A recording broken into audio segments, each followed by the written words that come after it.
estoy por ir al enfrentamiento entre los Países Bajos y Túnez, pero antes de irnos al estadio, te traeré un poquito de contexto y un poquito de historia entre estas dos naciones, que hace cientos de años ya se enfrentaban con sus barcos en el mismísimo mar Mediterráneo. Así que, como siempre, un poquito de contexto y un poquito de historia de los Países Bajos y Túnez. ¿A dónde nos vamos? Nos vamos al mar Mediterráneo entre los siglos XVI y XVII, que era una de las rutas comerciales más importantes de todo el planeta. ¿Y por qué digo esto? Se preguntarán, pues porque por esta ruta circulaban especias, seda, oro, armas y mercancías entre los continentes de Europa, Asia y África. Y es justo en esta época que Túnez no era independiente, sino que formaba parte del Gran Imperio Otomano, aunque en realidad era gobernado con bastante autonomía por lo que se le llamaba la Regencia de Túnez. Mientras tanto, viajamos al norte de Europa, donde los Países Bajos luchaban por independizarse de lo que era en ese tiempo el Imperio Español, y poco después de esto se convirtieron en una de las potencias navales más gigantescas de todos los tiempos. Así es como muy pronto después de esto, los barcos neerlandeses comenzarían a cruzar el Mediterráneo comerciando con distintos puertos, incluido Túnez, pero aquellos viajes estaban lejos de ser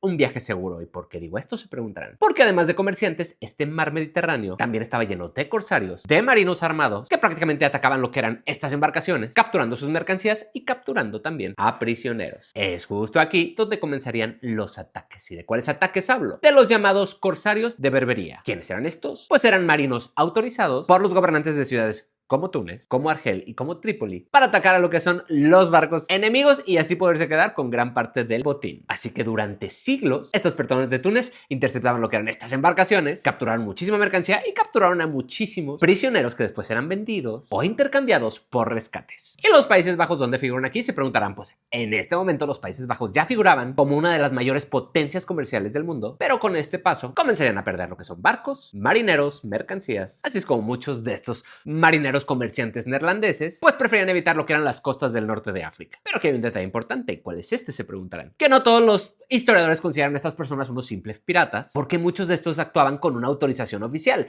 lo que vendría siendo una discrepancia con el concepto de la piratería. Entonces, el término real que se les da a estas personas es corsarios. Y para los gobernantes de Túnez, estos corsarios eran una gran fuente de riqueza, mientras que para las otras potencias europeas pues obviamente representaban lo que era la piratería. Pero no todo aquí era guerra. A pesar de estos ataques, obviamente los Países Bajos necesitaban seguir comerciando y obviamente tenían que hacerlo por esta ruta. Es justo aquí donde los Países Bajos enviarían a diplomáticos a Túnez para empezar a negociar con ellos, buscando proteger a sus comerciantes y a sus barcos. Y con el tiempo llegarían a firmar varios acuerdos, establecieron relaciones comerciales e intercambiaron representantes diplomáticos, así como la diplomacia actual. Esto demostraría que incluso años después de varios enfrentamientos, el comercio puede más que la guerra, como lo puede hasta ahora. Pero llegaríamos al siglo XIX y con este grandes potencias europeas que empezarían a imponer lo que era su dominio naval, y es así como poco a poco los corsarios de Berbería empezarían a desaparecer. El Mediterráneo dejaría de ser dominado por estos corsarios y pasó a ser controlado por las grandes armadas europeas, iniciando así una nueva etapa en la historia de esta región. Y es justo aquí donde terminaría esta historia de corsarios, comercio y diplomacia, pero llegaríamos al año de 1956, donde Túnez obtendría su independencia de Francia, convirtiéndose en un estado soberano, y mientras que los Países Bajos continuarían consolidándose como una de las mayores potencias comerciales del mundo. Pero ahora ya no con galeones, sino con enormes barcos comerciantes. Al día de hoy, Túnez y los Países Bajos manejan de alguna forma relaciones diplomáticas, de comercio y económicas muy distintas a las que manejaban hace 400 años. Pero sin duda la lección que nos dejan estas dos naciones es precisamente esta de los corsarios. ¿Y cuál es? Que muchas veces las decisiones de guerra más fáciles son llegar a negociar algo que para ti se considera injusto. Esta es la primera vez en que un país reconoce la piratería y aprende a negociar con ella. ¿No suena familiar hoy con otros temas del mercado oscuro? El punto es que hoy se vuelven a enfrentar Túnez y los Países Bajos, solo que ahora lo harán en las canchas de fútbol y no con cañones ni con corsarios. Y si algo nos enseña la historia, es que no siempre los países se unen a través de la guerra. Muchas veces se puede evitar esta por medio de negociaciones comerciales, por la diplomacia e incluso por la piratería, pero llegando a esta parte de la historia del siglo XXI,